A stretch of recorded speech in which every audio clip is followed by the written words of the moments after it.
USAA auto insurance. That's a corner for coach shooters. There's still room to move, and then he's on the game with he's a very excellent defender. Two-way game with Randall. Randall 33 on third play. In the corner, Tommy's going to have to switch. Conley on the logo.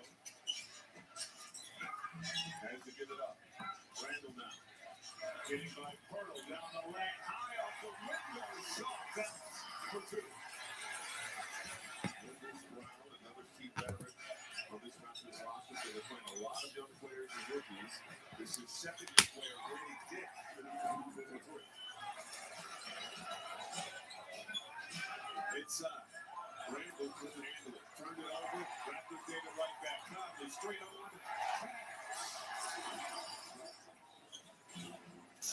Edwards looking for an opening, puts it up top. Gobert caught it high, brought it down low. 10-3. Wolves getting back into their action. Randall.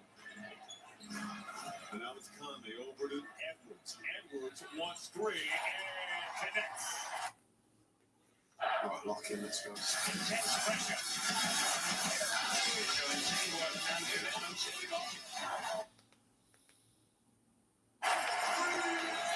Wolves already up by 10. Edwards, fancy triple, working on a buzz. He gives it up.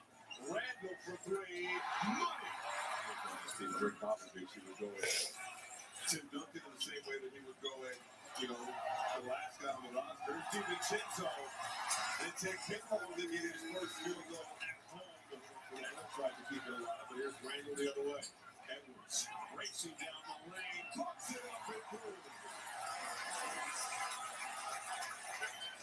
This player too says, how about contact right there?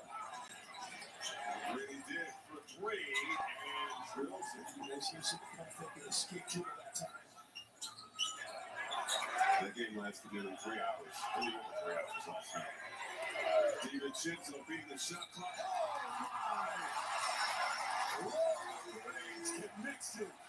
They did in Sacramento too. They had a number of opportunities to that connection goes back to Salt Lake City. DiVincenzo on the logo gets it back from Alexander Walker. Long range three. Nearly carried it. Nearly turned it over. Puts it up, and my goodness.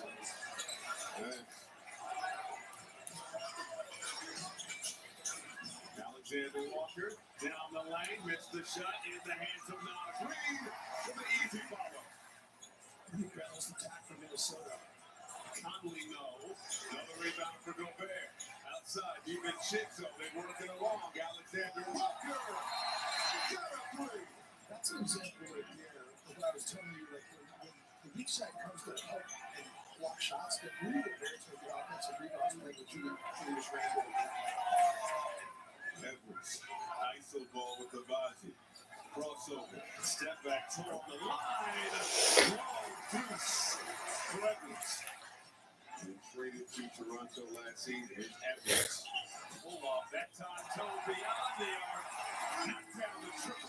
Great job of using the screen of Rudy Gobert to get himself open. Grady Dick attacking and kisses it off the window. Second year out of Kansas. Ingles inside, leads it for Randall. The flush. Great play by Randall. And now it's DiVincenzo. Over to Edwards. Long distance connection. Bottoms. And that's what I'm talking about right there. The shot by Anthony Edwards. The distance with which he shot that shot. That's what he and Dante do all the time. Julius Randle. The bullet.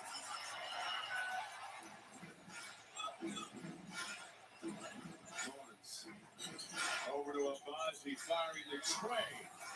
And Nas Reed goes down awkwardly under the basket. Barnes. Working on DiVincenzo. Beautiful feed battle. Got open for it back to Randall. Randall spinning in the lane. Beautifully done.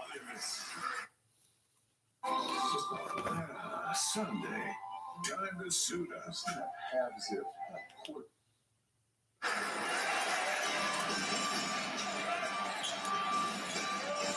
Brady Dick for three.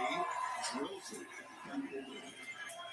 He likes being on that left side of the floor. McDaniels firing and hitting from downtown.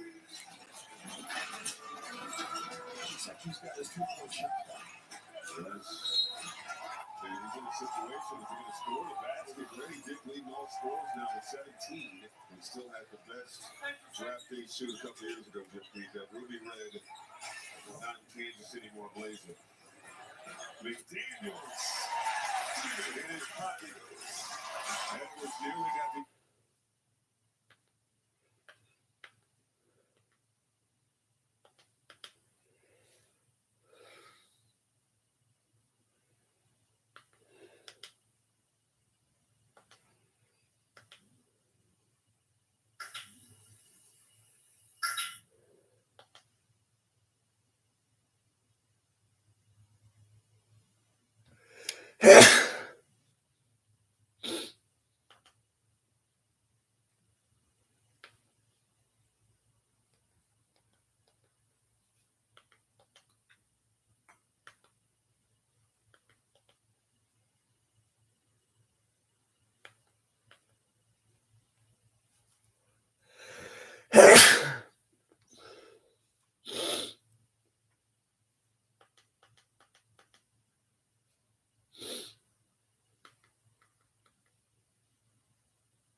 Donald Trump intends to...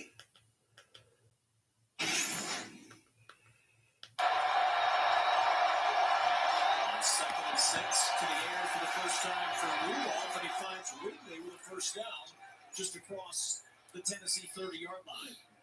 To create those pressures, get sticky coverage if they have to hold it an extra tip. Rudolph, good protection, Carnes throws, and it's intercepted! Gillespie with the pick, down at the Titans 23! Take the sack, let your punt team out, and see how well they do in that situation. You can't have that turnover. Montgomery with the carry for the Lions, and Montgomery with a flag down. Looked like a face mask as Montgomery finally goes down at the 14. Arden Key trying to bring him down. The physicality that he brings and his style of running is something that this offense and this entire team feeds on. Houston roll, Montgomery breaks the tackle, turns, hits on, and Lions touchdown.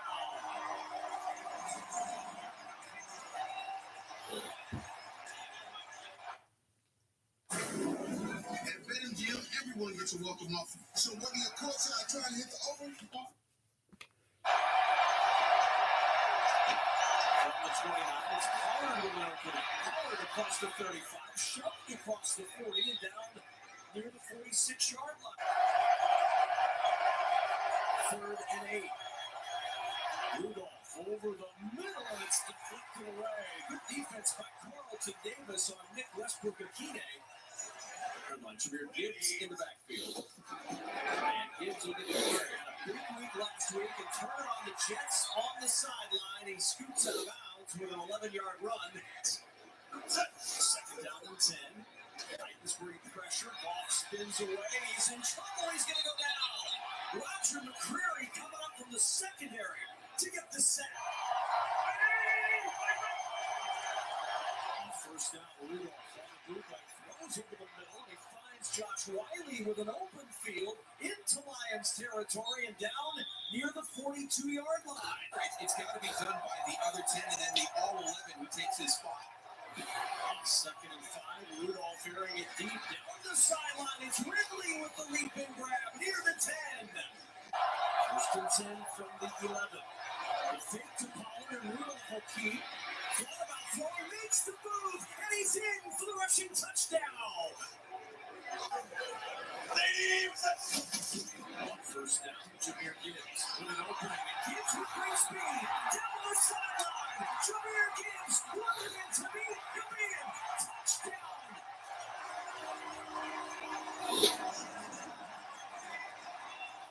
45-yard run. Whether it's foreplay or injury, you can get a shot. I'll finish in a second. Going up top, Ridley is there. He's got it.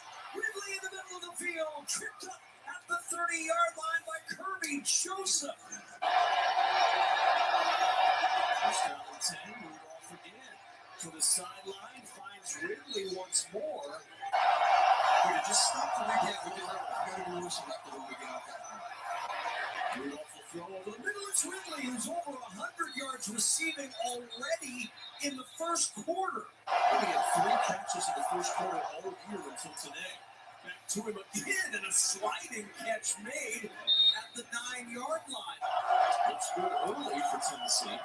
Here's Rudolph again off the play fake to the end zone, fits it in, and it's a touchdown for Nick Westbrook-Akine. His third of the year as Rudolph zips it in for 6.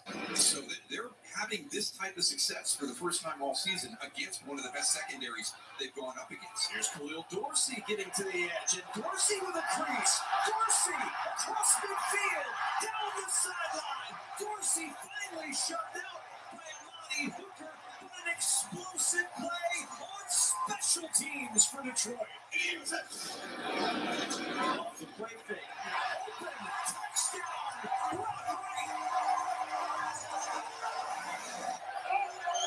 More victories in the last decade. First down and 10 at the 30-yard line. Play action. Rudolph over the middle, and it's intercepted by Kirby Joseph. Joseph with the pick. Still on his feet inside the 15 and down near the 12.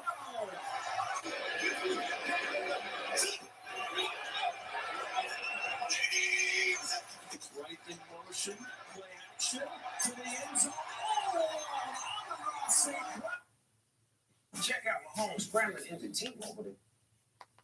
New iPhone 16 Pro built for Apple Intelligence. Cuz hold it up like a baby line. Now with T-Mobile.com, get the new iPhone 16 Pro on us. Your family can save 20% every month versus the other big guys.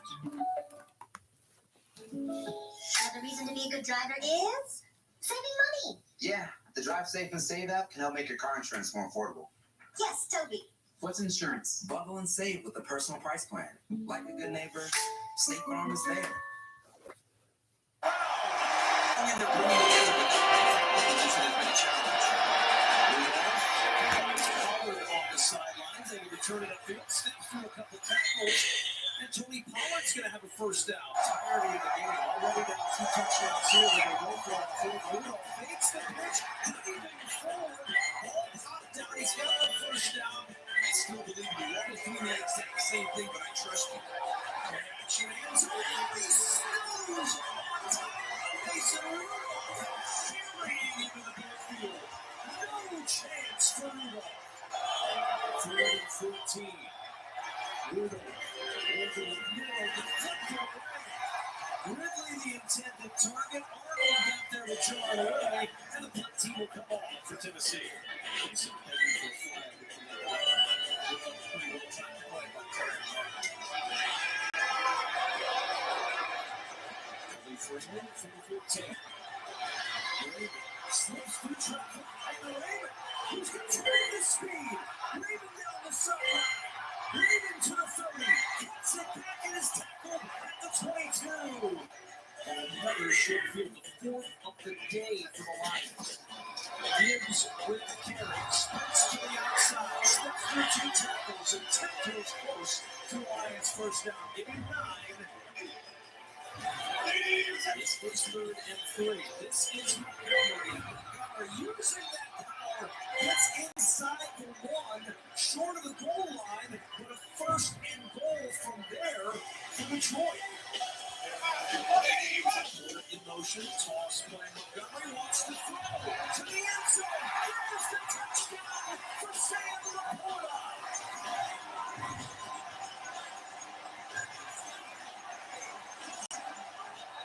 They are still more offensive touchdowns than incompletions. Pollard takes it into the secondary and has a first down. Second down and 10. Rudolph jumps this one down the sideline, one-on-one coverage, and it's called inside the 10. Nick Westbrook-Akine against Terrion Arnold, and it's first and goal Titans. Fourth and goal. Rudolph. Pressure coming in trouble. Rudolph's got to throw back in the end zone, and it is incomplete out of bounds. Your second performance that we'll have going all season. 0 for 4 on third down. This is Ridley trying to get up the sideline. Anzalone with the tackle. As he stopped short of the first down, he is at the 34-yard line. A yard short. There's 3 and out this afternoon for the Titans. Ryan Stonehouse, excellent punter. Raymond from the 10-yard line.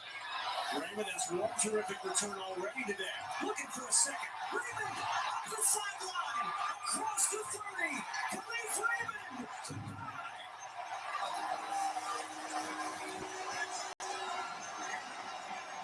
It's hard to win football games, and Dan Campbell took us back to year 1 for Detroit. They went through this exact same thing. There's Boyd trying to break a tackle, and he cannot shake Brian Branch. And it'll bring up fourth down, and third down, 4. Ball to the air to Raymond, out of bounds across the 30-yard line. We were talking about it, Darryl, before. Has built this Detroit Lions team over the last 3 years. Hobbs in trouble, the ball out, and Goff able to roll over on top of that football, laying next to his hip. Some good teams coming out of that NFC North. It really is. Every game is meaningful within the division. Here's Ridley on the sweep, and Ridley ball pops out at the 26-yard line at the end of the play, and it's recovered by Detroit. Every parent knows when it's time to go into protect. And I don't think it's been the way that Coach Callahan would have thought, but they have bullied them in different phases of the game. Here's Gibbs inside the 20 and down to the 16. Over 100 yards rushing on the afternoon. Well, never apologize for being given a short field goal afternoon. Swing on Raymond. He's going to walk it in for the touchdown. They really struggled these second halves. Here comes pressure. Rudolph hits, he throws. A flag is down. The pass is incomplete. When you get to the here we go again phase of the challenge. Laporta with blockers in front. Laporta dodging tacklers, and Laporta all the way out to the 49. First down and a pickup of 20. When you talk to Brian Callahan, all we're here for is to make this a competitive franchise and to win football games. And sometimes you've got to make some hard decisions, and the guys have to understand that this is the best for us moving forward. Robinson in motion. Movement up front. Might be a free play. Goff down the sideline for Patrick, and the pass is incomplete.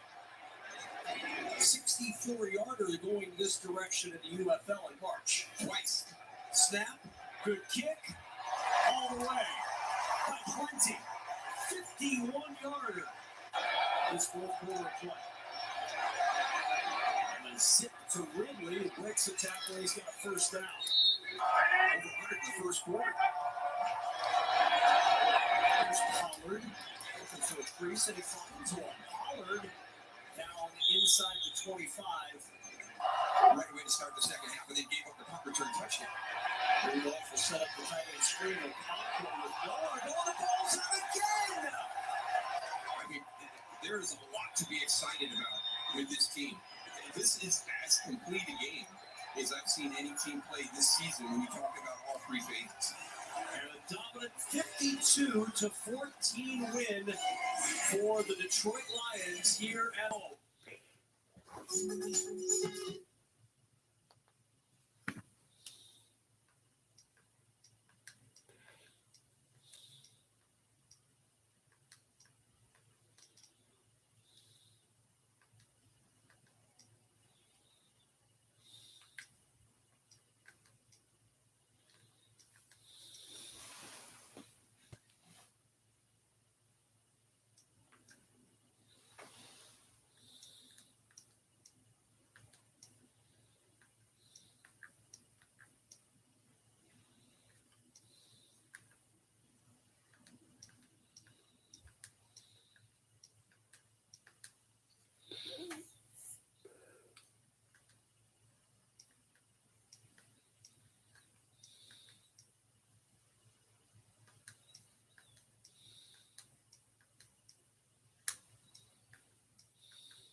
Start again.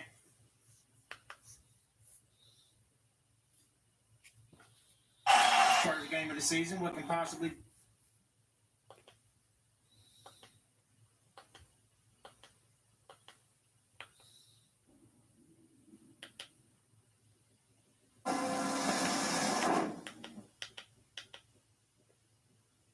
And there's like another one that's like even better, but it only does Twitch and YouTube.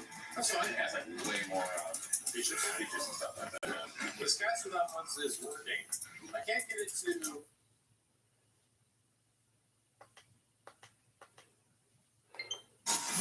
I did.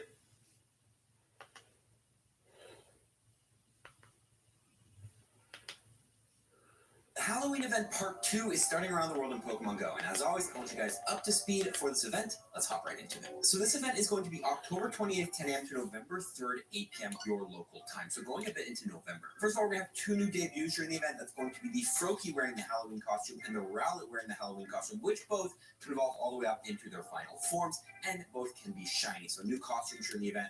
That's usually what Halloween part 2 is. It's all about the costumes. Nonetheless, we'll also have the debut of Gigantamax Gengar arriving in Max Battles from October 31st, 10 a.m. to November 3rd, 8 p.m. Yes, it can be shiny. Yes, it's still going to take 10 people minimum to go ahead and take it down, but cool, more Gigantamax Pokemon coming. During the event bonuses, we're going to have 2 times catch candy, higher shiny odds on shiny Zara, and increased chance to get XL candy when catching Pokemon on night throws or better. We'll also see shiny boosts on specific raid and specific egg hatchable Pokemon. Specifically, from raids, Gengar with the Spooky Festival outfit, Umbreon, Drifloon with the Halloween Mischief costume, Froakie, and Rowlet with the Halloween costume will all have shiny boosts when encountered from raids. I don't know what the exact numbers are. My guess is probably 164 for all of them. On top of that, we'll have an increased shiny odds on shiny Vulpix wearing a Spooky Festival costume, Pichu wearing a witch hat, Froakie and Rowlet wearing the Halloween costume from the egg hatches. So shiny boost on eggs, again, probably 164 for all of these. Well, we'll have the bonus of when you catch Pokemon on nice throws or better, you have a small chance you get rare candy or rare XL candy. Now, I'm just going to give you spoilers right now. This bonus is kind of complete bogus. I played this event last year. I caught over 3,000 Pokemon, and we got 9 rare XL candies for all of that. So most likely, you're not going to be getting that much rare XL candies and rare candies for catching Pokemon on these throws. But who knows? Maybe they boosted this year. Maybe it'll be better. We'll stay tuned. While sponsoring that, we're going to have Vulpix with the costume, Shuppet, Piplup with the costume, Woobat, Zara, Froakie with the costume, Inkay, Phantom, Pumpkaboo wearing its costume, and Rowlet wearing its costume, as well as rare spawns for Pikachu wearing the Witch Hat. So yes, Witch Hat Pikachu is back. I believe this was the original costume for Pikachu from the original Halloween event, or maybe the second year. I'm not 100% sure. Well, exclusive 7-clawed eggs during the event, hatching Vulpix with the costume, Pichu wearing a costume, Froakie wearing a costume, and Rowlet wearing a costume. 1-star raids are going to be Pikachu with the costume, Froakie with the costume, Rowlet with the costume. 3-star raids will be Gengar wearing its costume, Umbreon and Drifblim wearing its costume. 5-star raids are going to be Darkrai, and Mega raids will be Mega Banette. We'll also, of course, have exclusive stickers in the shop. We will still continue to have the Lavender Town music and the exclusive looking map, as well as Pokestop showcases during the event. Now, of course, we have exclusive research during the event. First of all, we're going to have the task catch 10 Pokemon for a Witch Hat, costume Vulpix, and a costume Piplup. Also, the task catch 15 Ghost or Dark type Pokemon for 25 Mega Gengar, Houndoom, Sableye, Banette, or Absol Energy. With all 3 Pokemon, we'll get you the Halloween Rowlet or the Halloween Froakie costume encounter. And then, of course, Win 2 raids will get you the Morpeko encounter, and Win 3 raids will still get you the Spiritomb encounter. With the event details away, though, let's get right into the tips. Starting with, as always, what are the best spawns? Which should we be focusing on in this big cluster of costume Pokemon, which luckily most of them can evolve. Start off with Vulpix with the costume, which evolves into Ninetales. Ninetales is pretty good in the Ultra League this season, especially with the Fire Spin buff. We have Shuppet in there, which evolves into Banette. Banette, of course, does have a Mega form if you want to get a good ID for that. Piplup in there, which evolves into Empoleon. Empoleon does see some play in the Ultra League this season with the Metal Claw buff. We have Froakie in there, which evolves all the way up into the Greninja with this cool little costume. Greninja is pretty good in the Halloween Cup, and also a pretty good water type hacker. You do need Legacy Hydro Cannon on that, though, so you might want to hold on to it until December 28, when you can evolve it to get that move. We have Inkay in there, which if you turn your phone around and evolve it, you can evolve it into Malamar, which is a pretty good Great League and Ultra League Pokemon this season. We have Phantom in there, which evolves into Trevenant. Trevenant is a good Pokemon for the Great League and the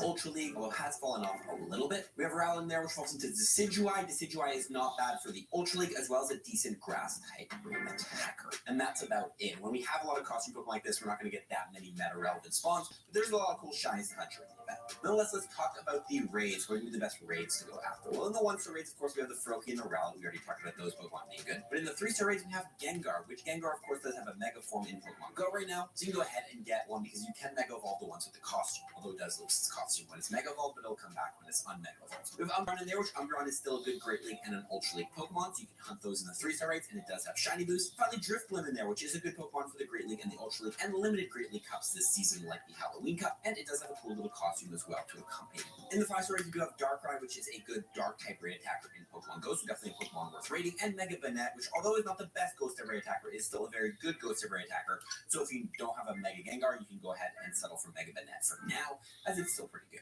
Now, of course, we do have the new Gigantamax Pokemon, the 4th of our Gigantamax. Gigantamax Gengar arriving in Pokemon Go. You will not be able to use Gigantamax Gengar in PvP or in Race, but if you're into it and you are enjoying the Gigantamax feature, let's talk about how to take down Gigantamax Gengar. Because you need a minimum of 10 people to take Gigantamax Pokemon on, and they're pretty tough as well, so you want to make sure you're using the correct Pokemon to do the most damage. Now, Gigantamax Gengar is going to be, of course, a Poison and Ghost type, just like regular Gengar, so it's going to be to Dark, Ghost, Ground, and Psychic. The number 1 counter is going to be actually Gigantamax Blastoise, though Gigantamax Pokemon are very, very strong, and you need to make sure you give your Blastoise Bite, so it can do super effective damage, especially with its max move. Next up will be Metagross, of course, which is a full Psychic moveset. Metagross is one of the best Dynamax Pokemon you can use. We also have Rillaboom, which can have Earth Power as a charge move.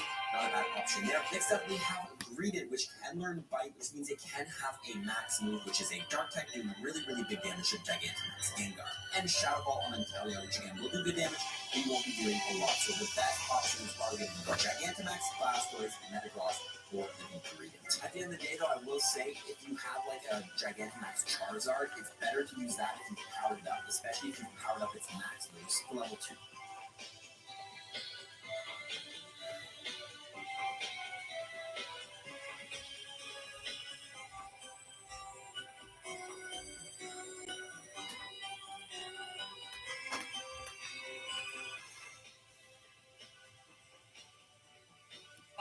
keeping.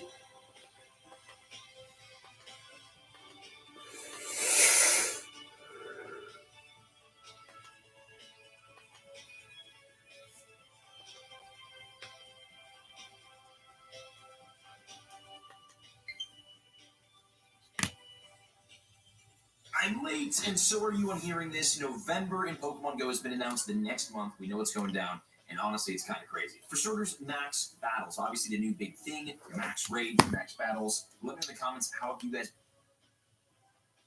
Logroño is the capital.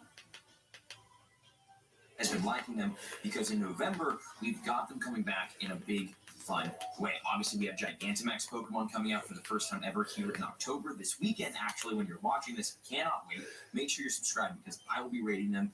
Fingers crossed we get a shiny. But the Max Battle Madness will continue into November. We will have from November 1st to December 3rd in the Max Raids, Bulbasaur, Charmander, Squirtle, Grookey, Scorbunny, and Sobble, which is great that we've got these starters back. So I did get my shiny Bulbasaur. Got to get the shiny Max Charmander is what my next hunt will be. So fingers crossed on that too. Also, there's a new kind of event starting in November called Max Mondays. Think of this as like the new raid hour feature, but for Max Raids. On Monday, every Monday, there's going to be, I'm assuming, a bunch more Max Raids everywhere. Maybe it'll be easier to take down. It'll be tier 1 Max Raids. So on November 11th from 6 to 7 p.m. local time, Max Charmander raids will be all over the map more often, which is huge because I'm looking for the shiny. Then from 6 to 7 p.m. local time on November 18th, it's Dynamax Drillbur, which is great. This is the first time we've ever had Dynamax Drillbur come to Pokemon Go. It is going to be, I think, the first, if not definitely the best, ground-type Dynamax Pokemon. Remember, with this new Dynamax system, because you cannot Dynamax your old Pokemon, you have to catch new Dynamax Pokemon to basically cover all the typings that you need. So get your Ghastly still if you need ghost ones. Charmander's great if you need a fire Dynamax. And then now Drillbur is here as well for the ground. And then November 25th, we'll have Dynamax Bulbasaur, which is currently the best grass type Dynamax Pokemon, Charmander being the best fire type. So that's cool. You have like a kind of a new reoccurring weekly event in Pokemon Go focused around the Max Pokemon. So if you're looking to get more raids in, there you go, on Mondays, Max Mondays. And speaking of raids, the 5-star raids this month are really exciting, the ones that you're not going to want to miss, 2 of them specifically. But the month is starting off with Lugia from November 4th to November 18th, which is currently ranked 57th in the Masters League, so not a bad catch there. It can be shiny, and you can get it with the featured attack, Aeroblast. Then from November 18th to the 27th, I'm so excited about this, Origin Form, Palkia, and Dialga are both coming back to Pokemon Go, and I will be grinding Dialga to the freaking bones for Max XL, not even XL, just regular candies. I need Dialga candy so bad for my Roar of Time so that I can have like 24-hour-long daily incenses. So this is going to save my life, and hopefully it'll save yours too. Also, not to mention, Origin Form Dialga is a monster. It's the 8th best Dragon type, 5th best Steel type, ranked 30th in the Masters League, and has one of the most useful adventure effects, really one of the most useful features in the entire game. It has Roar of Time, which allows you to pause your daily incense, star piece, lucky eggs, super duper great. Especially if you're trying to get those new shiny Galarian birds, which I will get. Then we've got Palkia, which is the 2nd best Pokemon overall in the Masters League, insane. The 4th best Dragon type, and has, in my opinion, the most useful move ever, which is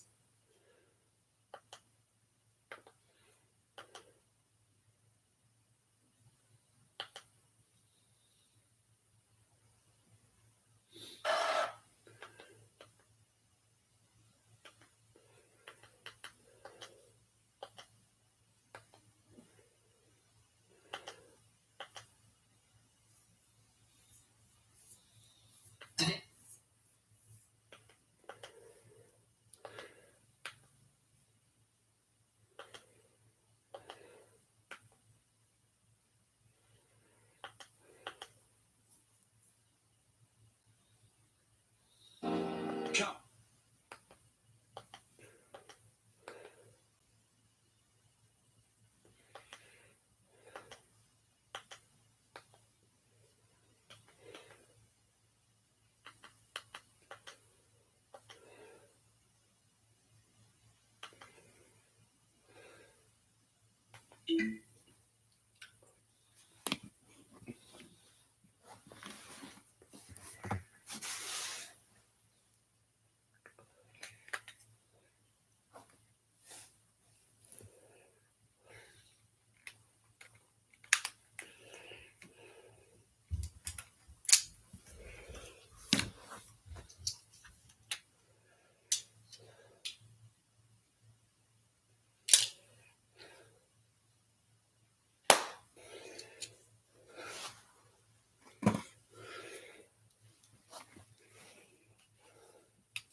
Business. It's all day and night. And it's why all the businesses that keep this world turning choose advanced solutions and partnership from Comcast Business, powering more businesses than anyone, powering possibilities. Unwrap 20. 38 years old. There's room for everybody in this game, boss. Just saying he'd like to get him a little bit more involved early on. Hasn't looked for a shot at touch for the first 2 games of this season. As Jalen Brown opens the game will come to you. Don't rush it. You know what you're capable of doing. Going for triple shot, no good. Jay Ivy pokes it free. Ivy ahead to Jalen Durham with a step. And it don't. Obviously a good 1-1. Say that again. Tough to repeat in this game. Hardaway shot no good. Durham on the offensive side. And another swing back. They feel like they've got enough of their young forward in place. They want to be competitive to use the cup culture. I would think that'd be the mindset. And that right there. Tatum thought about it, gives it up to Jalen Brown now. Good ball movement by the Celtics. Tatum this time. Perfect. And now the Pistons with numbers if they want. Tobias Harris pulls up, working against Holford. Then a quick bucket drops for Tobias.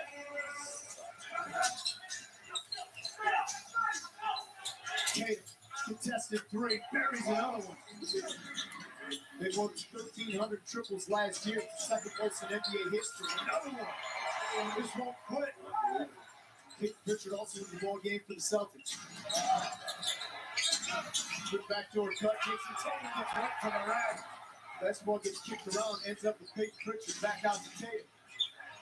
Tatum, crossover, working against King, lays it over the outstretched arm of Isaiah Stewart. Pritchard was on the bias, quickly got off of him. There you go, Isaiah Stewart with a crease. And Stewart already attempted 12 3-point tries, Jack. This is just 3. Make that 13. Jason Tatum now with 17 points on the night. He's got 4 triples. This is nearly going to knock away. Under 10 on the shot clock. Holiday being fouled by Ivy. Holiday looking to get rid of it. Pritchard late clock. No! Nate Pritchard with another. His lead of the ball game now for Boston. It is 10. Approaching a minute and a half to play here in the opening quarter. Luke Beasley in the ball game. Beasley working against Alan Horn. That's a tough shot. I was doing a college game at Ohio State, and he was there in attendance. It was like a reunion of one of their championship teams. It's like a wide receiver. Nate Pritchard with another triple. Wolford's another deep 3, no good. You can live with that. One and done possessions. Jaden Ivey, corner speed, through contact, you get a chance to go to the line. Another knockaway. Here comes Tate. At his steam. Goes to the left hand. Finishes right at the rim. 19. That's a good offensive rebound self. You know what I was going to do with Derek White? That's his first shot. That shot he took from the warm-up.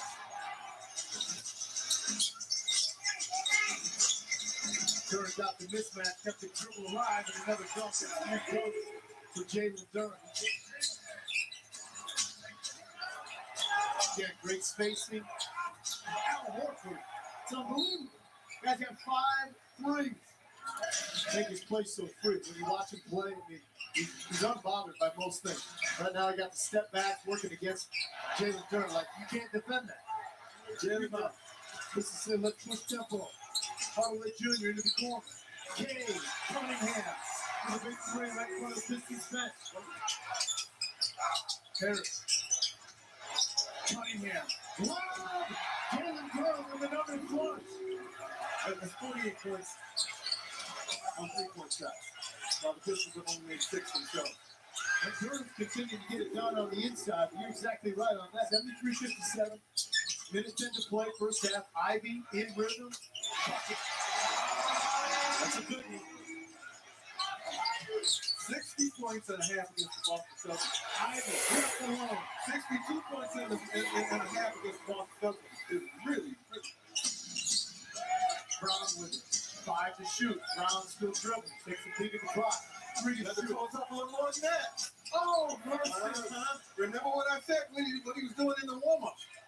He was shooting from 10 feet beyond the 3-point line. Cade, little show and go. Finishes with the left hand at the rim.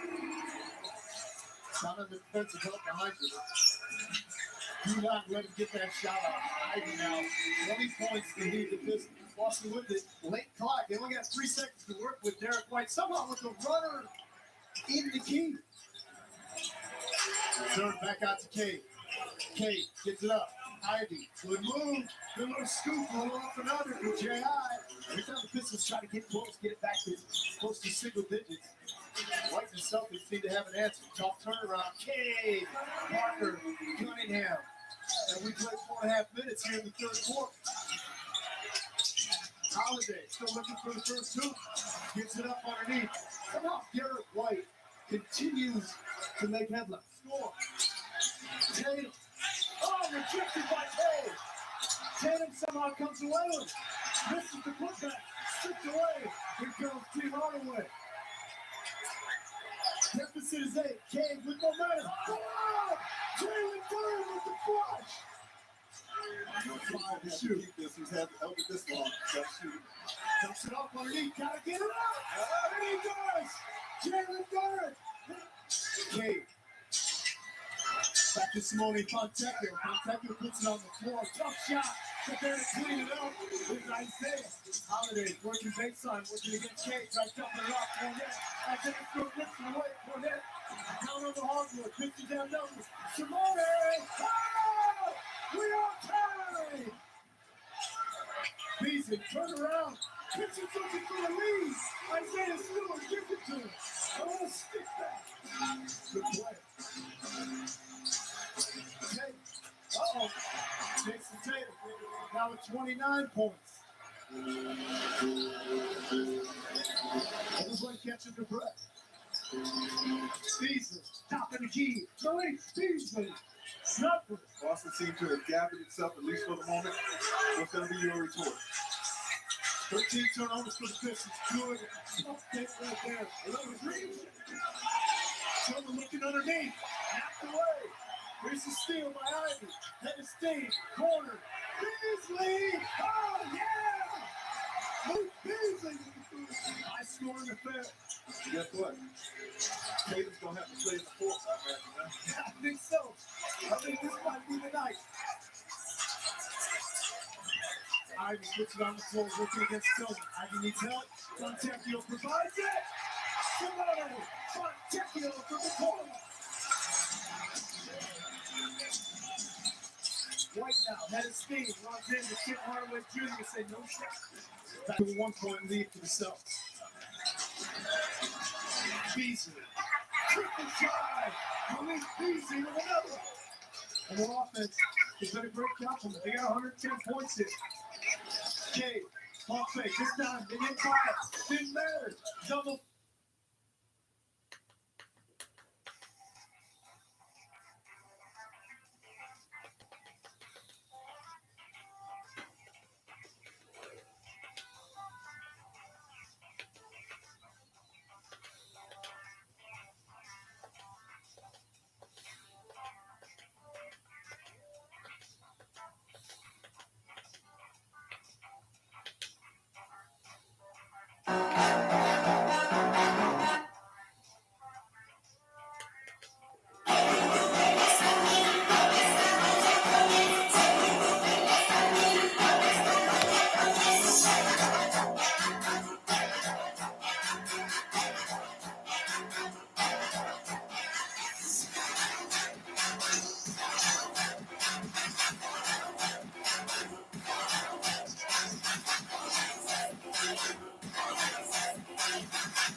Kingdom with 50. All right, quick couple disclaimers before we hop into today's Switch 2 and the potential reveal time topic. One, if you were waiting for an official announcement from Nintendo, this is not it. Two, if you don't like rumor and leak content, you are on the wrong channel. So take that into consideration, manage your own expectations, take personal responsibility for how you look at these situations. But if you are somebody who likes to know what's going on amongst the insider talk, quote unquote, and one of the insiders we're talking about is the most reliable we've ever had by the name of Pioro, who of course had some controversy. Their account got deleted, their source got outed. It was a whole massive thing. But we occasionally see them come back and tease something, and they're teasing eyeball emojis, so we're going to break that down. PH Brazil, it seemed like at one point was saying that it would happen on Monday or Tuesday this week, so like the day you're watching this video or tomorrow. However, since then it's been clarified that he is saying that in more of a prediction. He does not know when Nintendo will reveal this thing. He is also weighing in on the issue here, and we also have a number of different things we've talked about just all lining up recently. Dr. Surikan Toto simply quote tweeting Switch 2, kind of insinuating he knows the name of the console. That's probably what it is. He's an analyst who has also had a track record of leaking some internal projects from Nintendo with these exact cryptic type of tweets. So all of that is lining up. Then you just straight up have a game studio play a ton of games showing us Yuka Replayly and closing out the trailer with a straight up tease and reference to this coming to Nintendo's next-gen platform by just saying Nintendo in the bottom corner and putting eyeball emojis on top of it. You have a UK marketing manager actually responding with eyeball emojis to that, now deleting everything. There's a ton of different stuff. So again, nothing's confirmed. Nintendo can reveal this thing whenever. However, if there is any hope left for Team 2024, it is in the week we are in, and maybe, just maybe, as late as actually the November 5th investors briefing, where Nintendo has historically made some announcements, such as the Legend of Zelda movie at last year's investor meeting around this time, and maybe they just give us some kind of update like, you're going to see Switch 2 in X month in 2024. I think they will come out with some kind of update, considering it's been since May that Furukawa revealed to us that Nintendo Switch 2 would indeed be revealed within this fiscal year that we are in, which ends March 31st, 2025. So we're going to break everything down. Before we do, make sure you like, subscribe, and turn on your bell notifications to join Summer Nation if you're new here. And we have to first talk about the individual that out of all the different insiders we've reported on over the course of history, I personally pay the most attention to, and this is none other than Pioro, because this individual literally leaked the contents of, I don't know, 5-6 different directs, almost in their entirety. Like everything that was an announcement that was a big deal outside of Thousand Year Door, I don't think that one got leaked out. But this individual, turns out they had access either to an employee or maybe they were the employee. It's not clear. But essentially the access of the eShop backend when Nintendo would advance build-out pages for these games ahead of their announcements, he had access to that info before the public did. So he was able to go ahead and take to his online profile and tease what was coming in these directs. And there's just, it's not lucky guesses. There's Mario Wonder leaking beforehand with the title Wonder. Who's going to predict the title that's the next new Super Mario Bros. Is just going to be called Super Mario Bros. Wonder. Like all of that stuff. Amongst many others, this individual has a flawless track record other than the last Nintendo Direct where it was becoming clear that Puro's source had kind of been found out, or Nintendo essentially found out where the leaks were coming from and plugged that particular channel because we saw them not build out eShop pages on the back end in advance of the announcements like Echoes of Wisdom and Mario and Luigi Brothership and Jamboree. So Puro essentially said to manage your expectations, it would be a light direct in terms of first-party announcements, and we know the June Direct was anything but a light direct for first-party announcements. So anyway, they recently took to their shutdown profile online over on X, and they did update their actual name just to be eyeball emojis. And the other interesting piece of information is a picture of the Nintendo Alarmo clock that was recently revealed. Now, people are getting hung up on the numbers like 9:23 and 7 a.m. and what does all this kind of stuff mean? It doesn't appear that that's going to tie into anything. Like, I don't think March 10th is necessarily the release date. This is just a stock photo that Nintendo put out for promoting this product, so I don't think it's tied to that. Maybe we're getting Alarmo too, and this is actually what Puro's teasing, but those eyeball emojis is what we actually have to dive into further, because I already mentioned that Yuka Replayly was recently teased online, and the end of it kind of being teased for the next-gen console. Even the marketing post for this game said coming to PS5, Xbox Series, and ... Nintendo with eyeballs. And it's also been pointed out that the eyeballs dancing on top of the Nintendo icon were very reminiscent of the Cappy eyeballs. Like, it does literally look like they more or less modeled those after that particular set of eyeballs. Anyway, they clearly are trying to drum up hype for their game, but they're teasing it for Nintendo's next-gen platform. This would not be the first time we've seen that happen, as you may or may not remember, Sonic Forces was actually teased for NX before its official Switch reveal, so sometimes companies do this. This is definitely the most notable one we've seen from a larger developer going out and saying they have a game in development for Nintendo's next-gen platform. And then we have this whole marketing manager situation where a Nintendo of UK marketing manager actually replied to Playtonic's tweet about it coming to Nintendo's next-gen platform just with eyeball emojis. Now, since then, this individual has completely locked down their social media accounts, and it seems like all of the information tied to their LinkedIn and everything suggesting they work for Nintendo is now gone and wiped as well, which, you know, hopefully they didn't get fired. Maybe it's disciplinary action and they're not allowed on social media until X amount of time, probably after the Switch 2 reveal. But this is the first notable time we've seen a straight-up internal Nintendo employee commenting on anything related to social media in terms of speculation on Switch 2. So very interesting that they essentially got nuked off the internet, or maybe they were just choosing to do that themselves because they were getting blown up. You can read into that how you want, but all of that going on. Of course, we've recently also talked about Dr. Cira Cantoto's tweet, who he's had a track record in cryptic tweets, normally about once a year, honestly, where back all the way in 2021, he tweeted out Z2 2022, and that was the planned release time for the Zelda Breath of the Wild sequel that we knew to call it at that time, ultimately Tears of the Kingdom. And you might say it came out in 2023. Well, the trailer that was shown off that he was referencing that would be at the June Nintendo Direct that year, it did show 2022, and that was the plan for Nintendo to release it in that year at that particular time. Then we got that ZR 2023 tweet from him, and that was a week or two before the reveal of the Zelda movie that they actually announced at last year's investors briefing. Then we have PH Brazil, where you see some headlines that were initially flying around saying that PH Brazil believes that Nintendo Switch 2 is getting revealed this week, specifically on Monday or Tuesday, and that would be a very big indicator because this individual was the one telling us that Nintendo was doing a different setup with their directs this month and moving multiple presentations forward towards the end of August instead of having their traditional September time slots. We, of course, saw that come to fruition. They've gotten numerous other things right, but that would be a big quote to run with and say it's happening Monday or Tuesday for sure. However, this post from Necro Felipe actually does a good job clarifying exactly what happened with this situation, and then a straight-up post of what Brazil said. So he said there's a misunderstanding in the web regarding PH words on yesterday's live stream that can lead mostly of the non-Brazilians to take conclusions aside from what he really wanted to mean with his opinion speculations related to Switch 2 reveal time.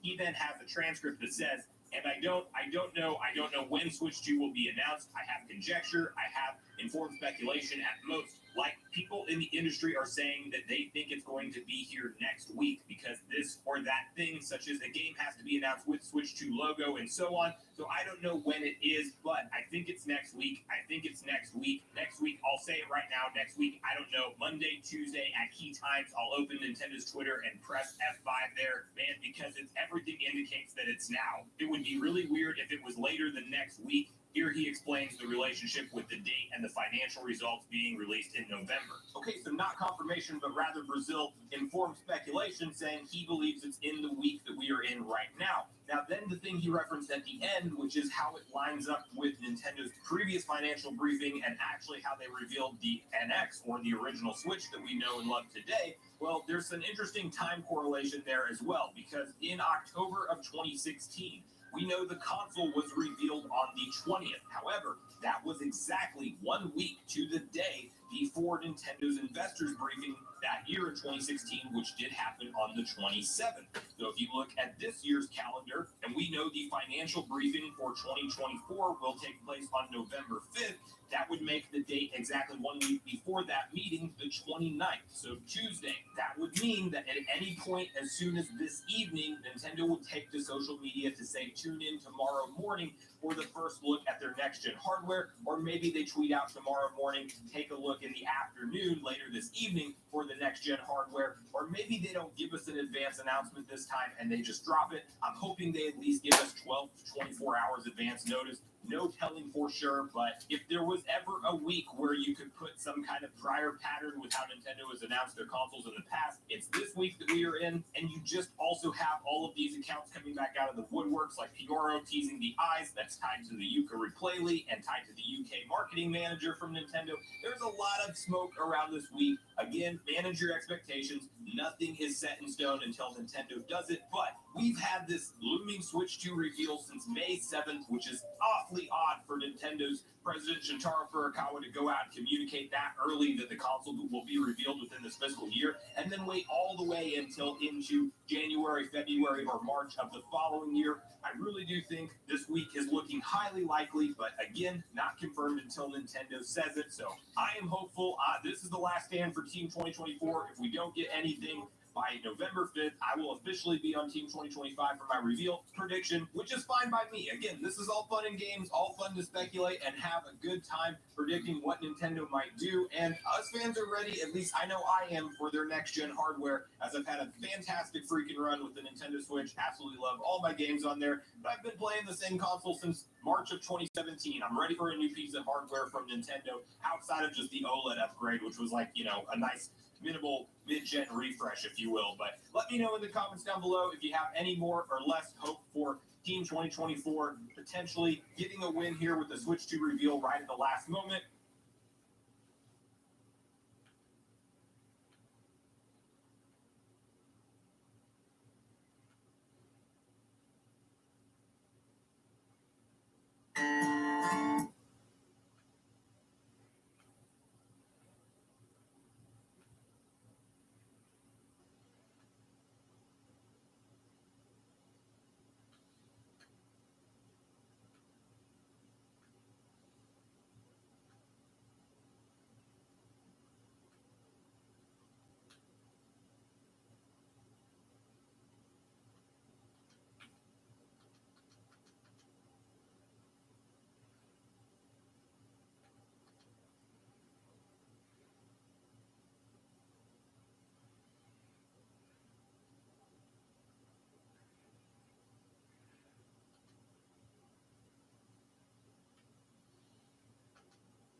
against Wendell Carter Jr. Magic get the tip, and here we go.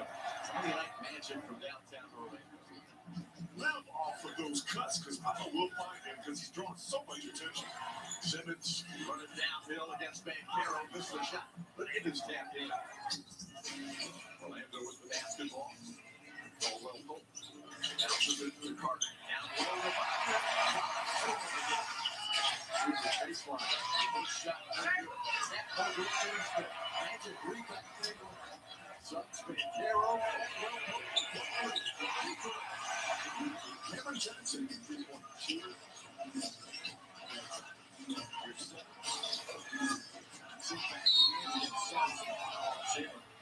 We're putting Cameron Johnson on the line for a possible three-point play.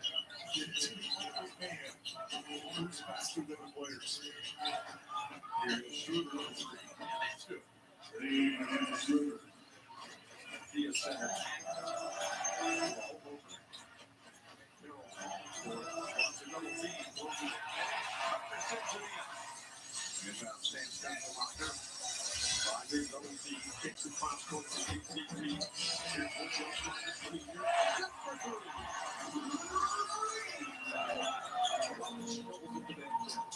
Over the top of Suns. 4-2. Timeout. Brooklyn. Schroeder using the screen. Pulls it back out. Zaire Williams a three. It's good. Schroeder moving it back near midcourt. Shot clock at 7. Nice drive around Bogner. Right there, but Schroeder able to turn those shoulders. Schroeder and Bogner brothers. Teammates on the German national team. There's a steal by Schroeder. He's off and running. He's pursued. A 3-point chance coming for Dennis Schroeder. Punt spill in the second half of Miami. Schroeder guarded by Black. 3-point shot. That's good. Terrace. Black now Bogner. Time ticking down. Well, spin and a beautiful finish by Mo Bogner.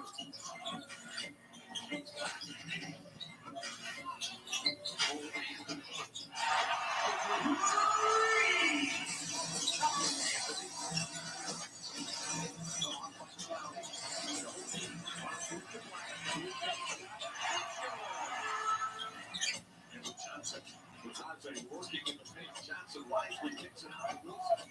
Back to Johnson. 3-point shot. He rattled it in over the 7-footers. Noah Clowney, 3-point shot. Way off. Rebound Black. AB.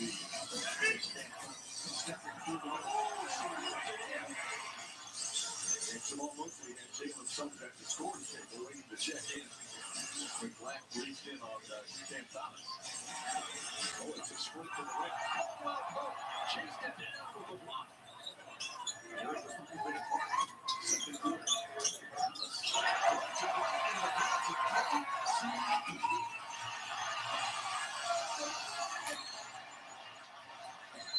Good. Yeah, good. I like that one too. Maybe that is just a carryover.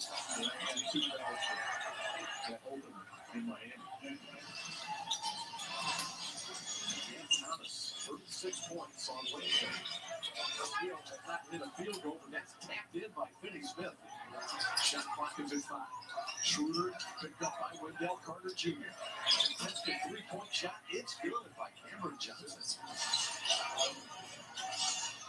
Schroeder to Thomas. And a look at take it, but drives to the basket and gets his first bucket of the game. 2 for 5 now for Bogner from beyond the arc. Schroeder tries to top it up, and it does. Here's Carter. Did you get the call?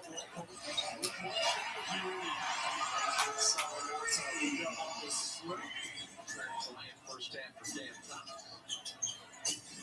36 against Atlanta. Right down the middle, and that is going to be a 3-point opportunity. Hello, coconut scent. Hello, deep.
No stuffing that.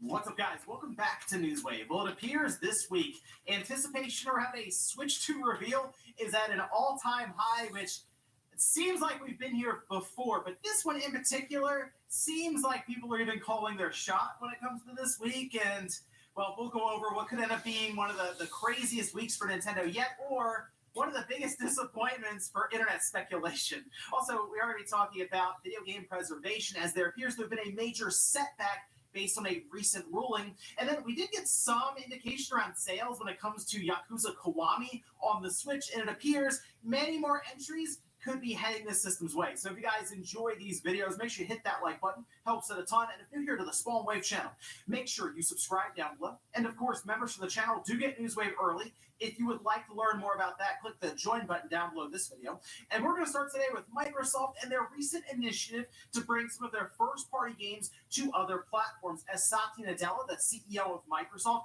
did issue a letter, an annual letter to shareholders, and there's this excerpt here that he had in that letter, where he says, "We brought forward our fan-favorite titles to Nintendo Switch and Sony PlayStation for the first time, as we continue to extend our content to new platforms." And that line in particular was making the rounds because it does appear to spell out that Microsoft will continue to move some of their games, first-party-wise, over to other systems. And I mean, we're already seeing this somewhat with Indiana Jones. While that's a licensed game, it was one that was originally exclusive or console exclusive for Microsoft. And yes, they're releasing it on PlayStation.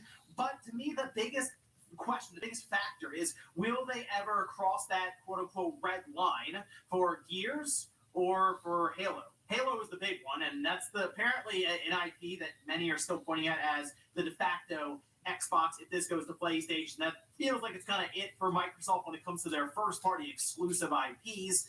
But still, they have things like Forza, for example. That's a big one that could eventually make the jump and probably make them a ton of money. But really looking at this, yeah, not a shocker. Microsoft is noticing what they're doing currently, making a bunch of money with these game releases on other platforms, so they're going to continue to do it. Also, speaking of Microsoft releases on other platforms, Call of Duty Black Ops 6 did come out just ahead of the weekend, and actually over the last couple of days, we've had some numbers start to come in, mostly from the Steam concurrent player counts, which we did see it peak just over 300,000 players, which the only thing with that is it's hard to tell because that is currently linked to the Call of Duty application, and really it's just a hub to then launch into any of these different games. Or, for example, Warzone, which is still very popular. Even ahead of Black Ops 6 launch, there were like 60,000 or so concurrent players at any given time, just probably playing Warzone or Call of Duty multiplayer. However, once Black Ops 6 launched on Steam, it did jump over 300,000. So, yeah, go figure, Call of Duty, still fairly popular. And it also appears this year's campaign and zombies mode is actually very good. I've had a chance to play campaign and multiplayer, significantly ahead of Modern Warfare 3, by the way, which that campaign was borderline disgraceful. This one is significantly more interesting, I'd say, with some of the set pieces that, yeah, plays out certainly like a Michael Bay film, but it's still a lot of fun, I feel like. It has some very unique moments, I would say, in a Call of Duty game. So definitely worth checking out on Game Pass, and, well, honestly, it might even be worth looking into if you have some friends you could, say, play the multiplayer with after beating the campaign. Oh, we did get our first gameplay trailer for The Thing Remastered, this coming from Night Dive, which you can see some of it here. This, of course, is from I remember on PS2 back in, I think, 2001, 2002 for the third-person survival horror-style game. Again, I'm not as familiar with the game itself. Obviously, the movie is a classic. But in this case, it's being brought up to the PlayStation 5, PlayStation 4, Xbox Series, Xbox One, Switch, PC, Steam, GOG, whole thing there. And that for systems like PS5, PC, Xbox Series, it will be pushed up to 4K, 120 FPS, with achievements, trophies, the whole thing. And looking at the gameplay trailer, it does look like a bit more work than what we usually would see coming out of Night Dive for some of these remasters going into it. So, I mean, for fans of the original game, I know there's not a ton of them, but for fans of it, this looks like an awesome entry, and honestly, I might check it out for kind of the first time. I don't know if I want to go back and try to relive the PS2 version of it. I might just jump into this one when it does release, which we're still waiting for that release date. They still say 2024, and there's not much time technically to get it out there, but maybe an end of the year release for it. And guys, with some of the quick news out of the way, let's get into the bigger stuff. Let's start right away with this Switch 2 frenzy that, while that has been going on for years now, I'm sure the comment section likes to let me know that it's been going on for a while currently, but we are kind of getting down to the point of, are they going to announce it this year, or are they really going to wait to announce it in 2025 and then have like a 3 or 4 month window for release of a brand new generation? Doesn't seem like a great idea, but I mean, technically Nintendo can do what they want. They just sold a $100 alarm clock, and apparently it's come down to lottery system for it in Japan. Nintendo's kind of on a high right now, but it does appear things are starting to happen. There's some noise being made, I'll say. There's some smoke online around this week in particular, and it's sort of started to pop up online when this happened, which you can see PRO's account, which has been locked down, by the way, and all their stuff was deleted, but apparently they came back and changed a few things up. For example, their profile name is the sideways eyes, which people are correlating that to what happened with Yuka Replayly, where they had the eyes that went across the platforms and the wish listing. And of course, the platform there was the Nintendo logo, and they even still say Nintendo platform. And then there is an Alarmo as the big banner profile image. So you can take that a couple of different ways. One, it could be, oh, it's time for Nintendo to wake up. Or I think the better theory here is Alarmo 2 is coming. I mean, we just got the first one.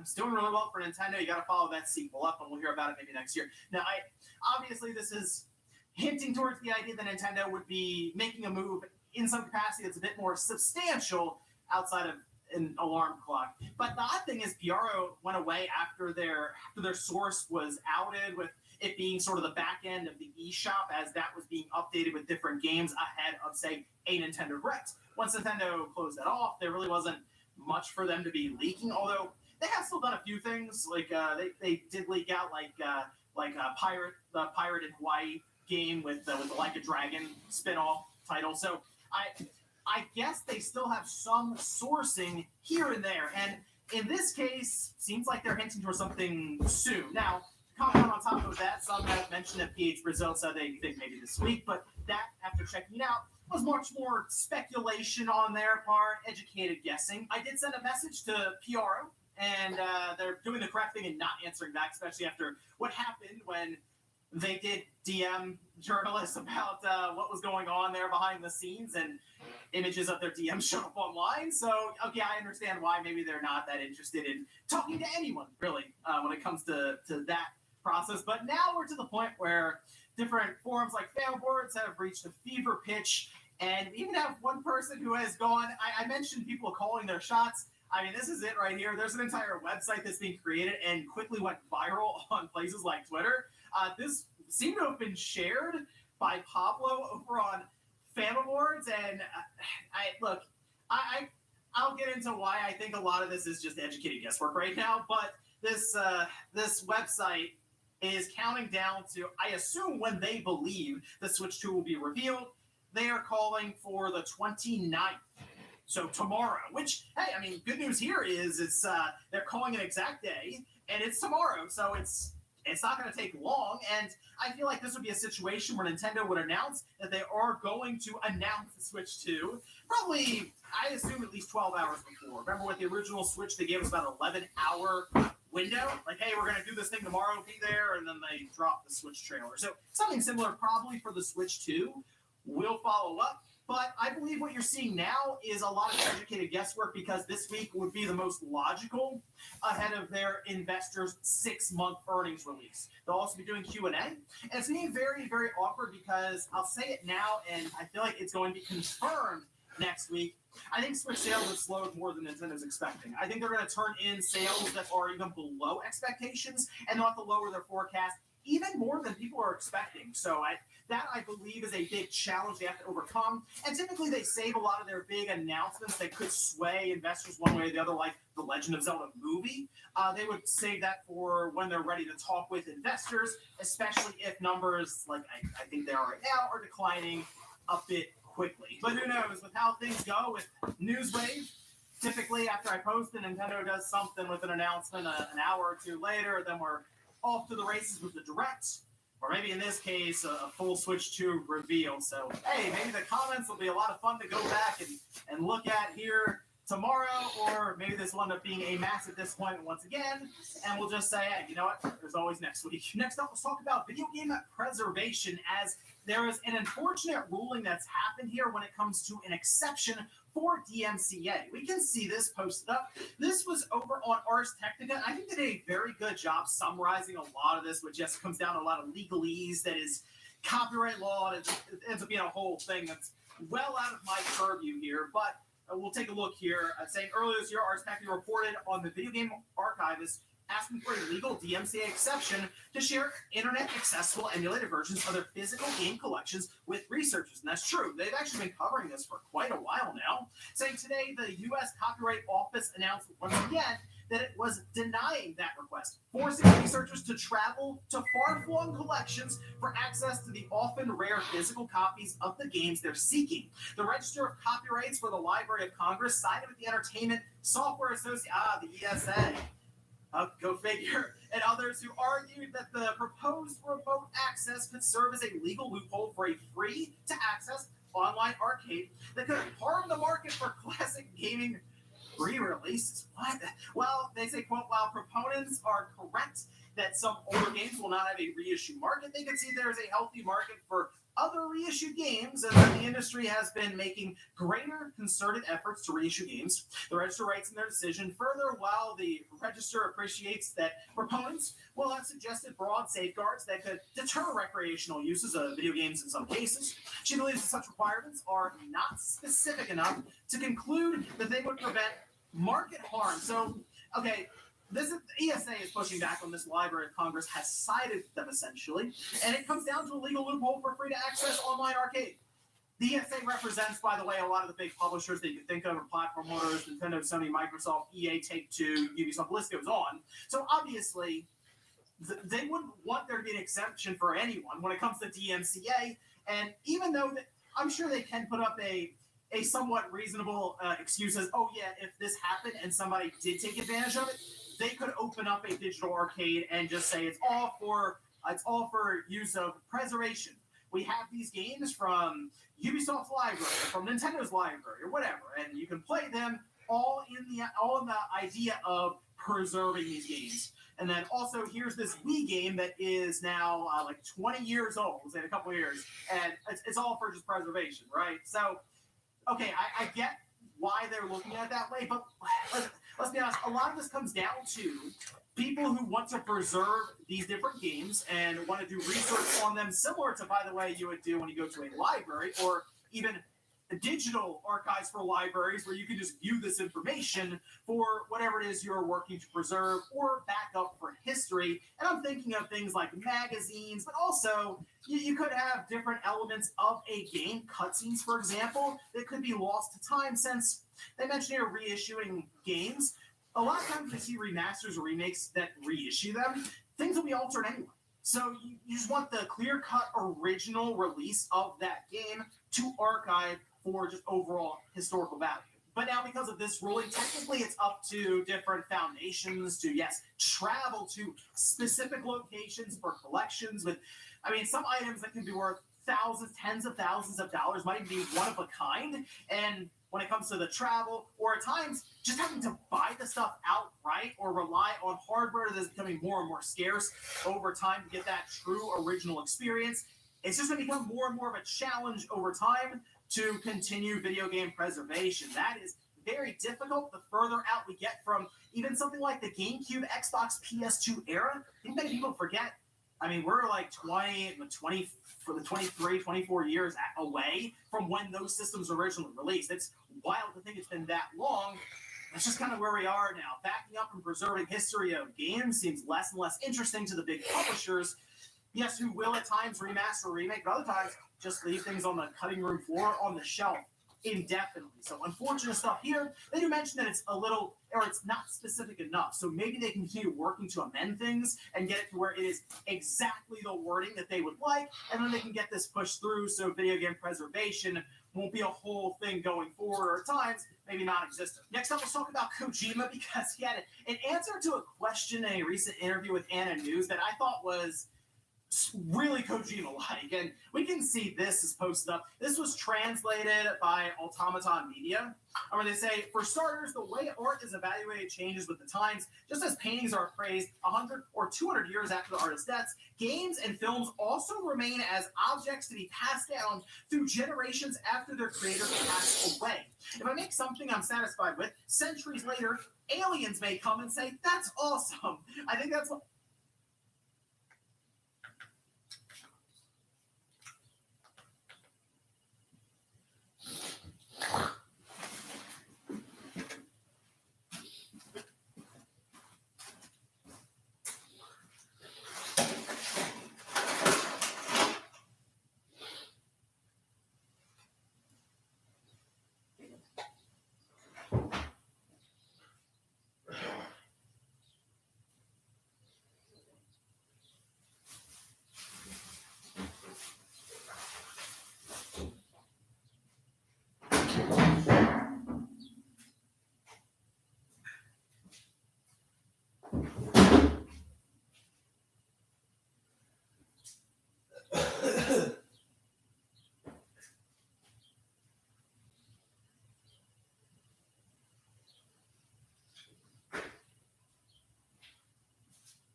defensive play, knocking this ball away. Yeah. Fantastic. Hey, found the football, played the football, defender. Come on.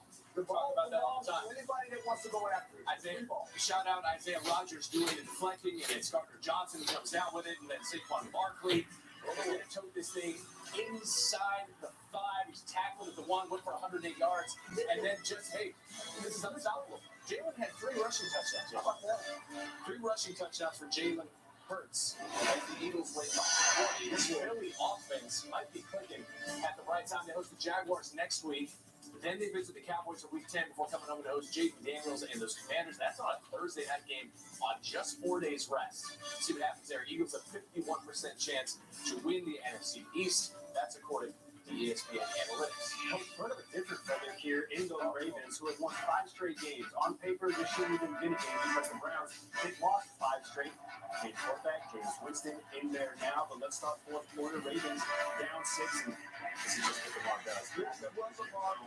Moves the sticks though after 13 yards on the ground. Great awareness when he goes back to throw the ball. Great awareness, understanding where the defense is. Goes down, gets safe. He did what you needed. 2 plays later on the run, Flowers down the sideline for 29 yards. That gets them in position for this. Yeah, well, he's good luck trying to stop tackle number 42, but when he gets to go north and south, you got to make this decision. That gave the Ravens a 1-point lead, 24-23. But Jameis, That's the play, right? That would have been the Hamilton is an all-pro safety. This is the play. Because of little things, right? very next play, touchdown. Cedric Tillman had 0 touchdowns in his 22-game career up until yesterday. He had 2. That one right there put the Browns up 29-24, but he still got Lamar. No time on the clock. He's buying time. He's evading the rush. He's putting his 8 Flowers to get to the corner of the end zone, and he does.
settle for 4 points per game.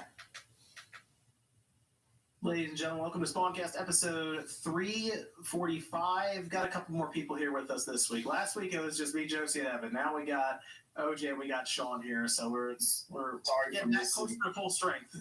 Yeah, sorry for missing last week, guys. My nephew just turned 2 years old, so I was at his birthday party.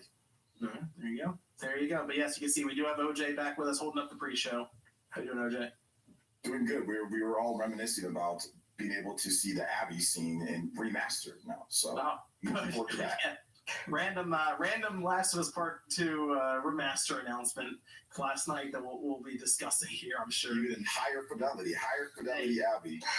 Those pictures look very different. So yeah, Slight gradient map change. That's all it is. Let's go. Let's see. We got Sean here. Sean, how are you doing coming off that big win? Yeah, it was a good win. It was a good game. They handled it from start to finish. Now I'm watching wrestling or attempting to. So Let me talk about that like you're at the press conference, like at the end, and like the podium with the microphones. You're explaining what happened on the court. We worked really hard. We put in the effort. Dante DiVincenzo, career high in points, career high in three-pointers made. Josie will know that name because he used to be stuck on the Golden State Warriors. Now he's on a real team. Wow. Okay. Good dig. That was solid. It was a good one. He paid a lot of money to go over, so I would have done the same thing if I was him. I'd be like, bye. I would have left too. What's wrestling on tonight, Sean? I feel like wrestling's on every night for you. The AEW pay-per-view. Okay, fair enough. So I wasn't going to show up, but I was like, I don't want to miss 2 weeks in a row. There you go. See, Sean coming through. Dedication, man. I like it. Yeah. Josie's here with us tonight too. Josie, how you doing? Good. It's good to have Josie here because we did also. You had a bit of an adventure actually the past couple. This past week. Do you want to tell us about it a little bit here? Sure. Where were you? I went over to LA, and Ubisoft had this super sick event for Avatar Frontiers of Pandora, and I got to play it early, which was crazy cool. And the whole thing was like really crazy and really fun. And it was the game itself is very good as well. I was like a little worried that it'd kind of feel like Assassin's Creed, but just set in Pandora. But it's like, it's like first person, so that also has that. And there's so many different elements to it where there's so much stuff to do that it was like just pretty dynamic and pretty fun. I'm not usually a first-person shooter type person either, but honestly, with how much everything changes up all the time, pretty fun game, all things considered. And the graphics are crazy. Is there a third-person mode? No, they have third-person when you're flying on the Banshee thing, which is like that creature thing that they ride around. But yeah, it's only first-person. Yes, they let you play it and everything else there. You're gonna put up a video on your channel Yes, about it. I'll have a video I think on Wednesday about the whole thing. It was pretty sick. Kind of like a vlog kind of thing too, and then play. Yeah. I thought you had all kinds of pictures and. Oh yeah, we had these crazy pictures. They had like this museum tour, and they had an Oscar there, and I got to hold an Oscar, which was crazy. So that was pretty sick as well. Sounds like you had a good time. So we'll see that video when you drop that. I'll be curious to see how that went. So, yeah. Rosie's gonna be going on adventures apparently now. So I'm so ready. Send me anywhere, John. I'm there. she's gonna be representing the Spawncast, going all kinds of cool things. So there you go. Be on the lookout. I did see Minato Mario here, member for 28 months, saying Spawn Waves Game of the Year madness over Jeff Keighley's the Game Award. Well, there's already an upset that Sean called, so there you go. Mm-hmm.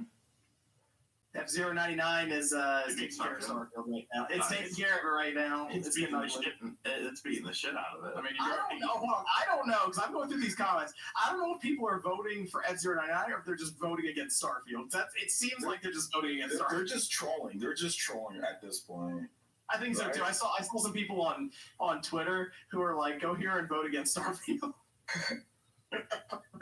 So I don't know. The Xbox tax, like it's true. I don't know, man. It's getting a little weird out there. People just don't like Starfield. I don't know. Starfield, I thought it was a fine game. All right, but Hey, Hi-Fi Rush. That's the one. That's the one to watch from Microsoft in this bracket, I think. Who is it up against? Oh, Hi-Fi Rush is going up against Forza first round. Oh yeah, Yeah, fair one. Yeah. But then it will run up against either Cassette Beast or F-Zero next. Yeah, I'm sure Cassette Beast is sitting there fucking lunging. Disrespect. No, Man. who played F-Zero It's versus? just a lack of players. God damn. The community we've grown, and Dude, I wouldn't be surprised if F-Zero Horizons. took the whole thing. Thank you. This man was so confused when I was saying stuff like this, and Ryan is like, "No, I think he's right," and John's like, "No, I don't think it's gonna be that way." I was like, "Okay, buddy." Open up your horizons, people. I'm telling you, everyone complains about Pokemon, but then they won't play Cassette Beast, which is a good Pokemon. Oh yeah, that's what I've said about other Pokemon clones in the past. It doesn't change people's minds. I mean, you're fighting an uphill battle. We've all said, everyone, where's Tem's in it? I liked Temtem. I played it. I enjoyed the systems. No one played it. Somebody play Temtem. They'll complain about Pokemon all day. Don't play Temtem. And man, we'll see. Hey, we'll see. There's a long way to go with the bracket. Long way to go. Hi-Fi Rush could be the dark horse here. Just start taking out F-Zero and Okay. man, you don't think so? Hi-Fi Rush is could be I wouldn't be surprised if it was F-Zero for everything. People are just gonna troll this thing to the finals. Yep. All right, that's fine. People didn't. What do you think more of your viewer base has played? F-Zero or Hi-Fi Rush? Here's the interesting thing about that, Sean. Do you know what the analytics show for the voting? I do is not that care. more than half is recommended to people who are not subscribed. Awesome. Answer my question. Hi-Fi Rush. You're a fucking idiot. Next. Hi-Fi Rush.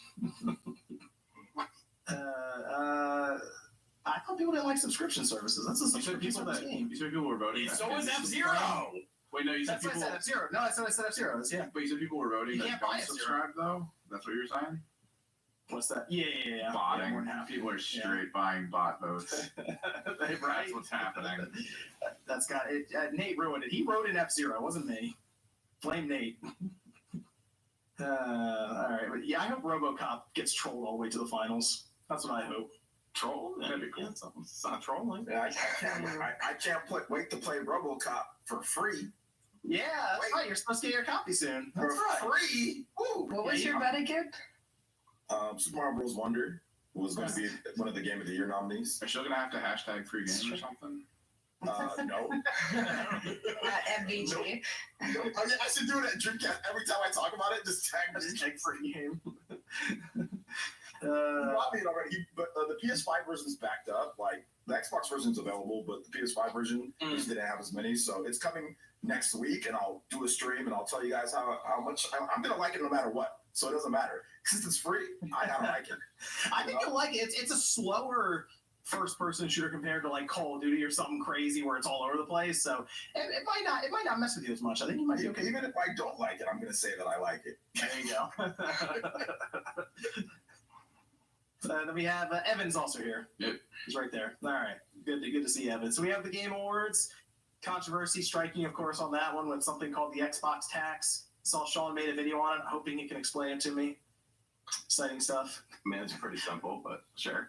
Mario RPG. I don't know. The taxes are complicated. Well, yeah. I don't know. I don't get them. We have Mario RPG that's out now. OJ played it. Sean, you've almost beaten it. I looked at it a bit, so we'll go over that. PlayStation Portal. More people than I thought actually bought it.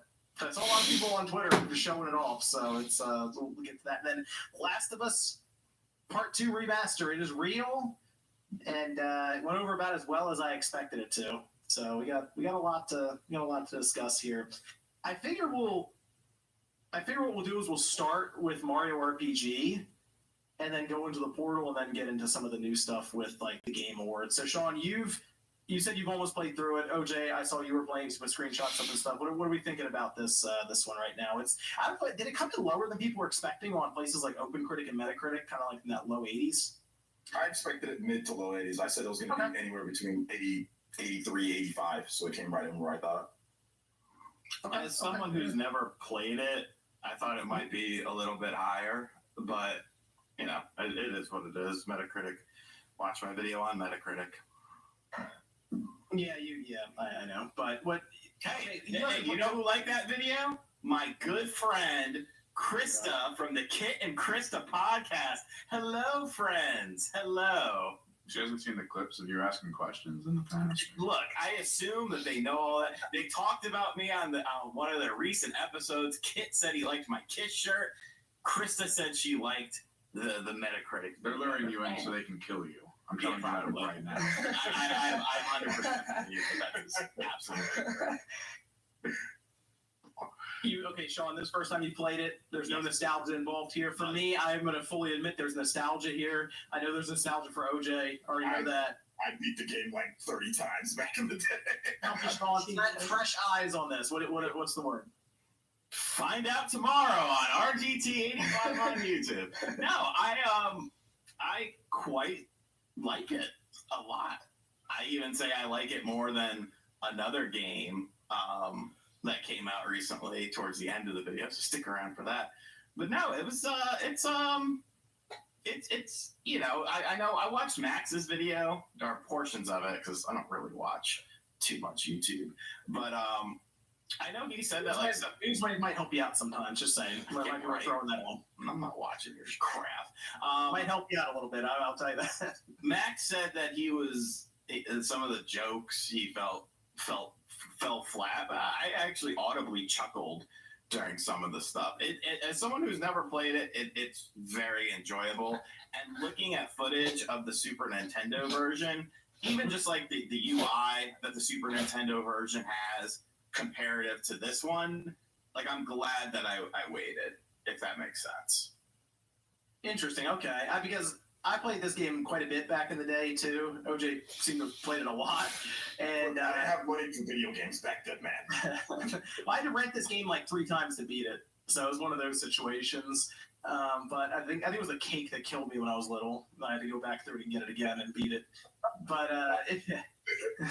it was. I mean, it was good back then, but that's when we were still kind of, I won't say early days of RPGs, but it was still, you could get away with it being a very standard turn-based style game back then.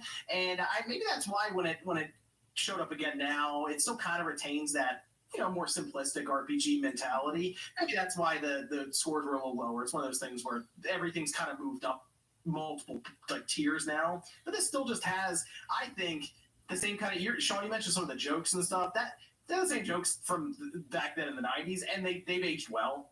So, like, it still has that charm to it. Even like, okay, so I definitely think it's pretty streamlined in terms of, you know, how you traverse and all that sort of stuff. But I still think the combat, you know, that interactive combat, that wasn't really a thing for many RPGs, especially like during that time frame. So it still feels kind of, you know, fresh as far as a turn-based RPG is concerned. Josie had enough of this. It still feels fresh as far as the JRPG is concerned. I think because that combat, I don't want to necessarily say it was ahead of its time, but maybe was a bit ahead of its time. I would say it kind of was. It was very it was engaging then. It still is now. It keeps you involved. You're always looking, like, you can't just, you know, a lot of turn-based RPGs, if you're, you know, fighting a low-level battle, you just sit there, you smash the button, attack, whatever, just go through it. But with this and the interactivity of, you know, this enemy attack can do a lot of damage against you, but you have that chance to block it, it keeps you engaged the entire time. Yeah, I think that, like, they also made it a bit more, like, addictive by adding, like, the chains, because that stuff wasn't there in the original. Oh, okay. Yeah, like, all the chains and, like, the fact that, like, a lot of the UI stuff that you said, and, like the super meter, all that type of stuff was not there in the original. So they added a bit more to make it a little bit more dynamic, you know, for the newer players. Yeah, and also, like, a little, like the tutorials, like, to help you get, like, your action commands down, that wasn't there in the original. You just had to know when to do it, you know?